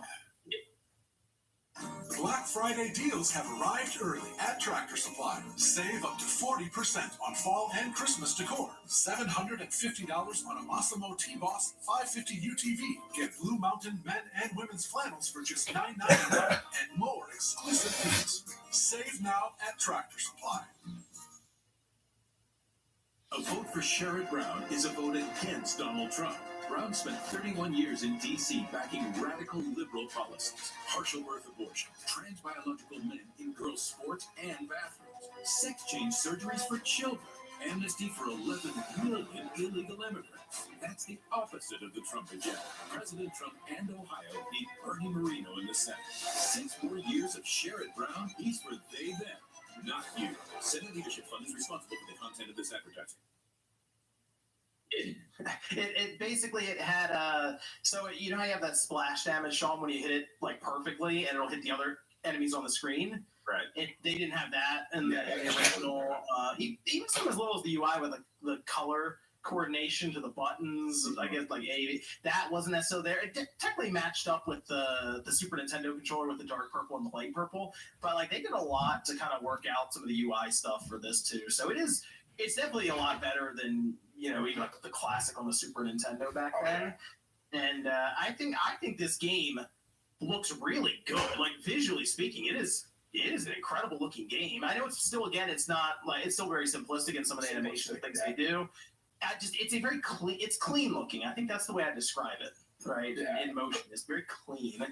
Yeah, it's a very clean looking game. I mean, it's simple, super simple, but I mean, it does a good job of translating like the Super Nintendo. Like obviously that's like sprites and like the 3D or like that render, those like Donkey Kong like render type of graphics. I think it does a good job of trying to emulate what you're going to do, like what you're going to do. Like if you're going to do something, I think this would probably be like the best way to get it done without using sprites, in terms of like the little short characters and like the chubbiness of like Mario and stuff like that. So I mean, like I said, it's cool. Like there's some things with it as an old school fan. There are a few different things that I'm kind of like, but overall, like I do like it quite a bit. I like the music. The remastered music is really good. You can switch between the two. You can switch between classic and the new theme as well. So that's really good. And also, everything loads really fast. Like, I noticed this. Did you know the battles load faster? They load faster than the Super Nintendo version. Faster than the Super Nintendo version, which is just wild because the game was already pretty good. But so it's little things that they've kind of improved here too. It's very responsive. It moves pretty quick, like you said, through the different battles. So like the transition from field to battle, it's got to be less than a second. It is very fast. Maybe. Oh yeah, it's a second or two. It's pretty quick. Which Josie, you're looking at this. This is there's a turn-based RPG style game. You don't command-based. I know you're not really into the command-based stuff. What do you think about? Just did you get it? I played like 5 hours of it. I actually really like it. I like. Okay, you don't like what Evan did when we did Baldur's Gate stuff. I played 100 hours of that. Yeah. Okay. Go ahead. No, it's really fun, and I think what's keeping me engaged is like the action command stuff because I always liked the Mario and Luigi games because of that, the 3DS ones. And so it's like reminding me of that, which I really like. I had a really hard time with one of the early bosses for no reason, but I was just being dumb. But the bow and arrow one, the Bower one. And the forest, they rain arrows down. Yeah. Okay, yeah. That was one that was a problem back in the day. I remember that. Yeah, I just was bad at keeping everyone alive, but I figured it out a little bit. I really like it a lot. I think it's like a really good turn-based RPG, and I don't really like them. So I mean, honestly, is this gonna pull you into the turn-based RPG stuff now, Josie? No, no. I like Mario Luigi, so I think because I like those games, I sort of like I said, I'm like, oh, the battle mechanics are similar, so I like it because of that. Mm-hmm. But yeah. Okay. This was who did this again? Arte Piazza. They did like the Dragon Quest stuff. Should they do something else with Nintendo? Oh, because this was all built in Unity. Very funny now thinking about what was going on with that before, which Nintendo probably would have just backhanded them and kept going. But what should they do next? I saw some people calling for Earthbound. I saw some calling for Golden Sun. Yeah, people have been calling for Earthbound for how long now? Reggie, before this. Give us Mother 3 through Arte Piazza. A new game? Maybe they can do Mother 4. I think it'd be cool if Nintendo had a team that was dedicated to actually bringing back some of these classics that are stuck. Like, doesn't Sony have like a Was it Blue Point or it was the team that? I mean, Blue Point did the a lot of the remakes that we've seen, where there's Demon Souls, Shadow of the Colossus, that sort of thing, and they also did Metal Gear Solid Collection on like the 316. Cool I know like Grezzo does some of that too. So if Nintendo can have a couple teams that just like kind of bring back some of these old like 3DS games or DS games or Super Nintendo that are just like stuck on previous systems and remake them, I mean that'd be cool. I'd be down for that. Yeah, I think that's a good way to change things up and let people try some of these games for the first time. Yeah. It's not even like younger people who are like gonna. I mean, this is Sean's first time through Mario RPG, so it's like it wasn't like one of the most popular Nintendo games, and it came out at the very end of like the Super Nintendo's life. It was like near the end of its life or nearing the end of its life. I think it was 96 or 97. But yeah, it wasn't like it was an early Super Nintendo game. So a lot of people actually just missed it. Like they just didn't play it. The PS1 was out, and there was this weird in between time where Super Nintendo games were still coming out, but like everyone was really talking about the PS1. But like some of the best Super Nintendo games released after the PS1 was out. It was kind of weird. And like people were getting ready for like the N64. Like N64 was like, when's it coming? Or I think at that point it was already out, or it was coming, or whatever. But like, it's like, so that was like the issue with this game. Like, so a lot of people just missed it, just didn't play. And then it's never really been remastered. It's never been remastered. So so nobody ever got a chance to play like a remastered version. It's just been, I think, Virtual Console twice, some Wii and Wii U, and then Super Nintendo Classic, and that's it. So hey, it's pretty cool. I think the remake's good, and it's like a 15 to 20 hour game somewhere in there. So it's not like a hefty time investment, but from what I've seen, it's fun. And Sean's getting a kick out of it first time through, so even for people who've never played it before, it's a good pickup, I think. So that is out now, though. I do want to go over and shout out some of the executive producers over at the Spawncast Network. We have Achievement, we have Jono, Joshua Butts, Mr. Joe, William Hogue, all executive producers over at the Spawncast Network, spawncastnetwork.com. And we also have the Game Orb, who's been sponsoring over on the Spawncast Network. Make sure you check them out. We have them down in the description. They do all kinds of gameplay videos as well as kind of exploring different conventions. And they also stream on Twitch. Which are nice. Yes, they do all kinds. They were at Nintendo Live, giving people a good look around there. So Comic-Con, near Comic-Cons, they're all over the place. So if you just want to see what some of these conventions look like, or just check them out even before you go the following year or something, make sure you check their channel out, because they seem to be pretty active, kind of getting around there. But we have them linked down below. So shout out to all the executive producers and the Game Orb sponsor for the month. Let's talk about this PlayStation Portal for a minute here. I picked it up. Sean picked it up. OJ picked it up. Yeah. Okay, Nate also picked it up, and MVG also picked it up. MVG is not here this week because he is traveling for the holidays, so we'll see if he's back next week, or he's not allowed to leave, or something happens there. I don't know. We'll see. But the PlayStation Portal is out. What are we thinking about this thing? 'Cause I've seen so many mixed opinions on this, and I feel like it's going to be because of the person's environment, one way or the other. Yeah, so there it is. OJ has it right next to him. Okay, it is. I did do a comparison. It's about the size width-wise from end to end as a Steam Deck. All right, there is obviously missing space between the handles and the little tablet portion, so it's not necessarily as same volume, but it does take up the same amount of space technically, and it is a weird thing to put into a case or a backpack. So this has essentially, for me, been a controller with a screen that doesn't leave the house. That's pretty much it. And I saw your video, and I think the first impressions are like, wow, this is cool, right? Like when you first boot it up and you're saying, okay, I can finally play my PlayStation games like on the go and everything, but then the limitations start becoming more and more apparent, especially if you have like a Steam Deck or you have a Switch or you have something else. And I know it's marketed as a remote play device, but for the life of me, I couldn't figure out how to. I don't know if you can turn your PS5 on through your PS Portal.